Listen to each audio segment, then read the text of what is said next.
যারা টাকার পেছনে ছোটে, টাকার জন্য করে এবং ক্ষমতা দখলের জন্য নিজের গাড়ি বাড়ি, নিজের সুখ স্বাচ্ছন্দ্য এবং তাকে সে কিছু চামচা পুষে রেখে দিয়ে, 5টা 7টা চামচা পুষে রেখে তাদের মাধ্যমে সোশ্যাল মিডিয়ায় প্রচার করে তারা নেতা সাজার চেষ্টা করছে। আর এসব নেতা নয়, এসব ভুঁইফোড় নেতা, ধান্দাবাজ নেতা, ধাপ্পাবাজ নেতা। এদেরকে মুসলিম সমাজ চিনতে না পারলে কিন্তু মুসলিম সমাজ বারে বারে এদের দ্বারা প্রতারিত হবে। দেখুন, গত 26শে এপ্রিল 2025 যে কেন্দ্রীয় সরকারের যে কালা কানুন, ওয়াকফ সংশোধনী আইন, সে আইনের বিরুদ্ধে একটা সভা ডাকা হয়েছিল, কিন্তু সেই সভাটা কিন্তু প্রথমে মুসলিম পার্সোনাল ল বোর্ড ডাকেনি। এটা আমি খুব দায়িত্ব নিয়ে বলছি। সেখানে কোনো একজন ব্যক্তি সে দায়িত্ব নিয়ে এই ঘোষণা দিয়েছিল, পরবর্তীকালে ওয়াকফ বোর্ডের কিছু সদস্যকে সংযুক্ত করেছিল। কিন্তু তারপরে যাকে কনভেনার করা হয়েছিল এই 26শে এপ্রিলের সভার, সে কনভেনার কারি ফজলুর রহমান সাহেব, তিনি কিন্তু সাংবাদিক সম্মেলন করেই বলেছিলেন যে না, এই প্রোগ্রামটা হচ্ছে না, এটা হবে না। কিন্তু তারপরেও দেখলাম যে তৎপরতা চললো, প্রচার চললো বিভিন্ন রকম সোশ্যাল মিডিয়াতে। কোনো একজন হঠাৎ সে একেবারে সব জায়গার প্রধান বক্তা হয়ে গেল। কিন্তু শেষমেশ আমরা আশঙ্কা করেছিলাম যেটা হবে না, কারণ এরকম চটজলদি ঘোষণা করে ব্রিগেড সমাবেশ হয় না। ব্রিগেড সমাবেশ করতে গেলে অনেক আগের থেকে প্রস্তুতি নিতে হয় এবং অনেক রকম পারমিশনের ব্যাপার স্যাপার থাকে। ফলে পরবর্তীকালে সেই যথারীতি ব্রিগেড সমাবেশ হয়নি। ব্রিগেডের ঘোষণা দেওয়াটাই সার ছিল। পরে নাকি আদালতে গিয়ে এসেছিল, কলকাতা হাইকোর্টে এসেছিল, কিন্তু আদালতে আসার, আদালত জানিয়েছে এবং আদালতে যে কেন্দ্রীয় সরকারের পক্ষ থেকে, সেনাবাহিনীর পক্ষ থেকে জানানো হয়েছে যে ওই সময়টায় 26 এবং 27শে এপ্রিল 2025 সেনাবাহিনীর নিজস্ব প্রোগ্রাম ওখানে আছে ব্রিগেডে। ফলে সেখানে কোনোভাবে প্রোগ্রাম করা সম্ভব নয়। ফলে আমি কোথায় কোনটা বুক আছে না আছে, ওই সময়টা ওই দিনে পাবো কি না পাবো, কোনোটাই না জেনে না বুঝে হঠাৎ ঘোষণা করে দিলাম।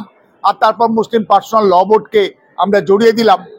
পরবর্তীকালে মুসলিম পার্সোনাল ল বোর্ড এসেছিল, কিন্তু তারা কেন্দ্রীয় নেতৃত্ব, তারা কিন্তু সামনের সারিতে এসে কোনো বিবৃতি দেওয়া বা পুরো ব্যাপারটার দায়িত্ব নিয়ে মানে আঞ্জাম দেওয়া, প্রস্তুতি নেওয়া, সেটা কিন্তু তাদের সেই তৎপরতা তাদের আমাদের কিন্তু চোখে পড়েনি।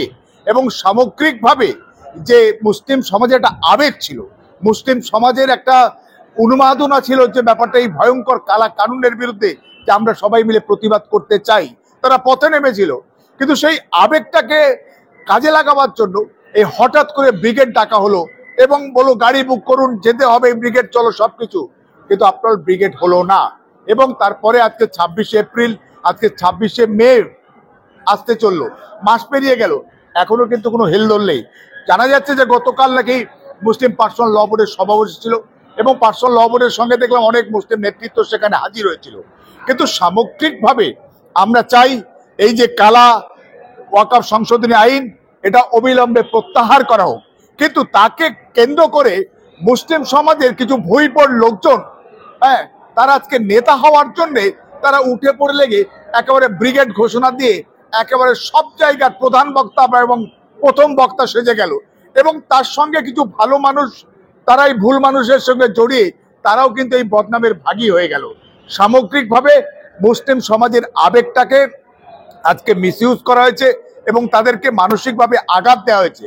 এবং যে উগ্র সাম্প্রদায়িক শক্তি সঙ্গীরা, তারাও কিন্তু উল্লসিত হলো যে ব্যাপারটা এই কলকাতার বুকে তারা ব্রিগেড ডাকলো, করতে পারলো না, মুরদ নেই, বড় বড় কথা। এটা কিন্তু আমাদের মুসলিম সমাজের জন্য একটা বড় ধাক্কা এবং লজ্জার এবং অপমানের ঘটনা ঘটেছে। কিছু মানুষের ভুল পদক্ষেপের জন্য, ভুল কাজের জন্য আজকের এইভাবে মুসলিম সমাজ সামগ্রিকভাবে এরকম একটা সংবেদনশীল একটা ভয়ঙ্কর কালা কানুন, তার বিরুদ্ধে যে মুসলিম সমাজ আজকের ভিতরে ভিতরে ভয়ঙ্কর ভাবে যন্ত্রণা দগ্ধ হচ্ছে, সেই আবেগটা কিন্তু আজকে ধাক্কা খেলো এবং আমরা লজ্জিত হলাম সামগ্রিকভাবে কিছু লোকের ভুল কর্মকাণ্ডের জন্য, ভুল মানে উপস্থাপনার জন্য বা ভুল পদক্ষেপ নেওয়ার জন্য।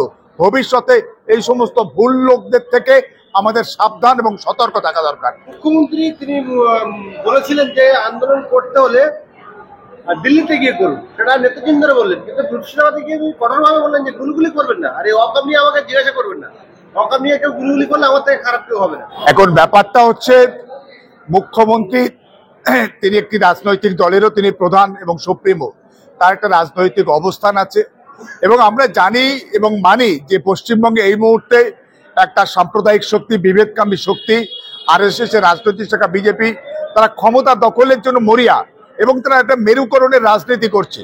অবশ্যই আমরা ওয়াকফ সংশোধনী আইনের বিরুদ্ধে আমরা প্রতিবাদ করব, আন্দোলন করব। গণতান্ত্রিক আন্দোলন করার আমাদের একটা গণতান্ত্রিক অধিকার, গণতান্ত্রিকভাবে আন্দোলন করার, এবং সেটাকে সাংবিধানিক অধিকার, সেই অধিকারটাকে কেউ কেড়ে নিতে পারে না। মুখ্যমন্ত্রী বলুন আর অন্য কেউ বলুন, প্রধানমন্ত্রী, সবাই কিন্তু আমরা আইনের এবং সংবিধানের মাধ্যমে আমাদের সবাই মেনে চলতে হয় এবং আমরা মেনে চলতে বাধ্য। ফলে কেউ আইনের ঊর্ধ্বে নয়, ফলে সবারই কিন্তু আন্দোলন করার অধিকার আছে, সেটা কেউ কেড়ে নিতে পারে না। তবে মুখ্যমন্ত্রী তার রাজনৈতিক বাধ্যবাধকতার কারণে, রাজনৈতিক অবস্থানজনিত কারণে হয়তো কথা বলেছে। তবে এটুকুনিও বলবো যে মুসলিম সমাজের আজকে প্রচন্ড তারা শকড, আহত তারা, সেই আহত এবং তাদের যে সেন্টিমেন্ট, এই যে ওয়াকফ সংশোধনী আইন, যেখানে তাদের মসজিদ, তাদের মাদ্রাসা, তাদের খানকা, তাদের কবরস্থান, যেটা শত শত বছর ধরে তার পূর্বপুরুষরা শুয়ে আছে, সেগুলোকে কবজা করার জন্য কেন্দ্রীয় সরকার একটা কালা কানুন আনবে আর মুসলিম সমাজ আন্দোলন করবে না, প্রতিবাদ করবে না, প্রতিরোধ করবে না, চুপচাপ ঘরে বসে থাকবে, এটা হতে পারে না।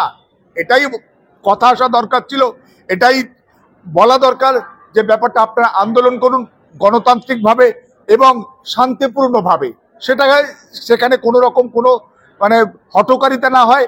এবং অবশ্যই আমাদের মাথায় রাখতে হবে যে আজকে যে সাম্প্রদায়িক মেরুকরণের জন্য যে একটা রাজনৈতিক দল মরিয়া হয়ে রয়েছে 2026-এ ক্ষমতা দখলের জন্য, তারা যাতে কোনোভাবে সেই মেরুকরণের সুযোগ না পায়, আমাদের এই আন্দোলন, এই প্রতিবাদ বা এই যে ওয়াকফ সংশোধনী আইনের বিরুদ্ধে আমাদের কোনো পদক্ষেপ যেন তাদেরকে সুবিধে পাইয়ে না দেয় বা মেরুকরণের সুযোগ বৃদ্ধি না পায়, এটা আমাদের মাথায় রেখে কথা বলতে হবে এবং কাজ করতে হবে।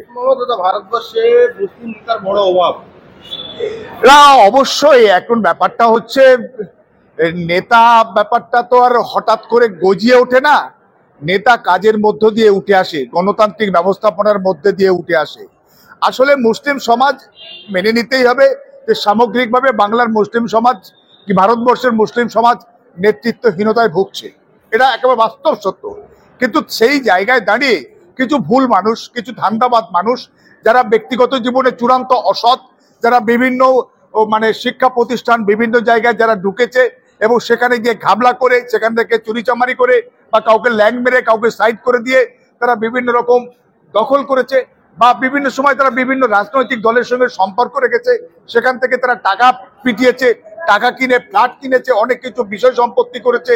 কিন্তু সামগ্রিকভাবে সেখানে তারা মনে করে এবং বিশ্বাস করে কোনো একটা মুসলিম সম্পাদিত বাংলা দৈনিকে খবরের কাগজ তাদের ছবি বা নাম বেরোলেই কোথাও কোনো 8টা 10টা 15টা লোক নিয়ে বসে একটা ছবি তুলে পাঠিয়ে দিল, আর 500 টাকা বা 200 টাকা বা 100 টাকা দিল, তাদের ছবি বেরিয়ে গেল বা নাম বেরিয়ে গেল, তারা নেতা হয়ে গেল।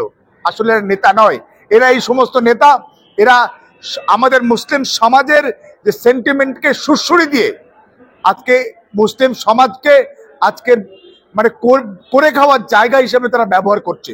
ফলে এই সমস্ত ভুল মানুষ, ধাপ্পাবাজ মানুষ, তারা যদি কখনো ভালো কাজে হাত দেয়, ভালো কাজটাও ক্ষতি বা খারাপ হয়ে যাবে। ফলে তাদের থেকে সাবধান থাকতে হবে।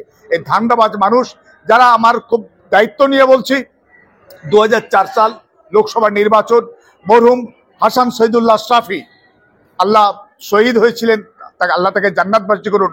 কারণ মুর্শিদাবাদ থেকে একটা প্রোগ্রাম সেরে রাত্রে বাড়ি ফেরার পথে 2004 সালের 28শে নভেম্বর তিনি শহীদ হয়েছিলেন।